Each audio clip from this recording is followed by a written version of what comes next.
중년 이후의 운동은 정형화된 운동만을 의미하지 않는다. 중년 이후의 운동은 날마다 일상생활을 하면서 아침부터 저녁까지 최대한 많이 움직이는 것이다. 신체 활동을 즐기는 사람이 되자. 온종일 활동적으로 생활하는 것이 헬스클럽에서 1시간을 보내는 것보다 이롭다. 특히 헬스클럽에서 1시간을 보내지만 낮에는 책상에 앉아 있고 밤에는 소파에 앉아 있는 경우라면 말이다. 물론 헬스클럽에서 하는 운동도 좋다. 하지만 건강하게 나이 들기의 진정한 비결은 기회가 있을 때마다 몸을 움직이는 것이다. 신체 활동은 활력과 민첩함을 유지하는 것 외에도 스트레스와 우울감을 덜어주고 순환을 촉진해 수면의 질을 높여주며 면역 회복력을 키워 만성질환 발병 확률을 낮춰준다. 중년 이후에는 운동에 각별히 신경을 써야 하는데 강도 높은 운동을 하기보다는 운동의 빈도를 높이려고 노력해야 한다. 유감이지만 당신의 몸은 이미 쇠약해지고 있다. 우리 모두가 그렇다. 40세쯤 되면 어떤 사람들은 30대 후반부터 근육이 성장태세에서 보존태세로 전환한다. 그러면 이때는 무엇에 집중해야 할까? 근육을 최대한 유지하는 것이 중요하고 무엇보다 부상을 예방해야 한다. 우리의 핵심 모토는 몸에 해를 입히지 말자가 되어야 한다. 나이가 들수록 치유하는 능력이 떨어지기 때문이다. 당신의 몸은 늘 바쁘다. 몸은 건강을 유지하기 위해 항상 수리하고 일상적으로 닳거나 찢어지는 부분을 수리한다. 바깥 세상과 우리가 먹는 음식에 들어있는 세균과 독성 물질을 처리하고 기능을 원활히 수행하기 위해 열심히 움직인다. 예를 들어 당신이 발목을 삐었다면 일상적으로 신체를 유지하는 데 사용되는 에너지의 일부가 발목으로 가야 한다.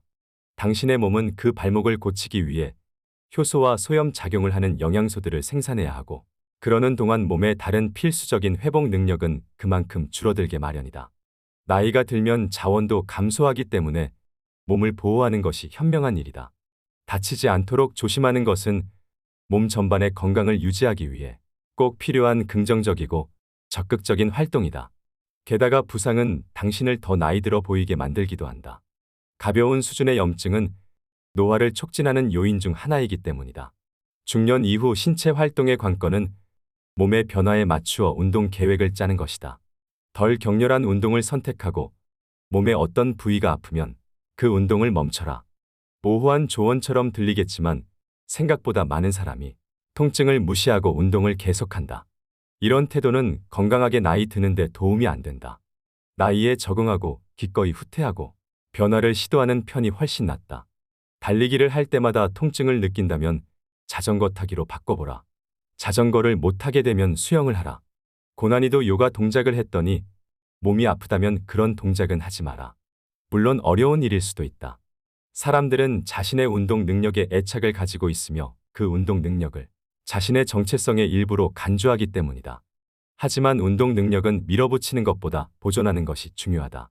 당신이 30대 때 철인처럼 튼튼했더라도 50대에는 철인이 아닐 수 있다는 사실을 받아들여야 한다. 그리고 근육과 관절은 평생 써야 하므로 근육과 관절이 다 닳기 전에 신중하게 생각하라. 90세에 얼마나 잘 걸을 수 있느냐는 지금 몸을 어떻게 보살피느냐에 달려있다. 몸을 움직이기를 좋아하고 육체적 한계를 뛰어넘는 것을 즐기는 사람들에게 가장 중요한 일은 몸이 하는 말을 잘 듣고 그 말에 따르는 것이다.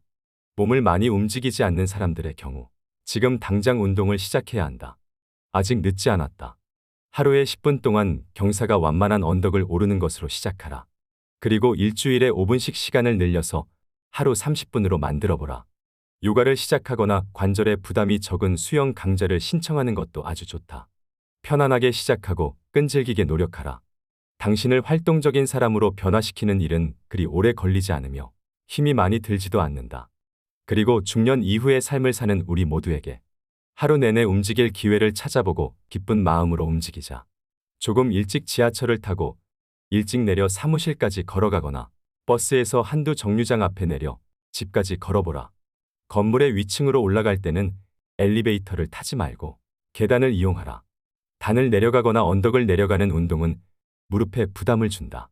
점심시간을 신체활동 시간으로 바꿔보라.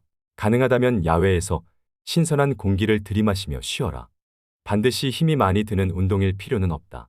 자주 꾸준히 실행 가능한 활동을 하라. 많이 움직이는 사람이 되자.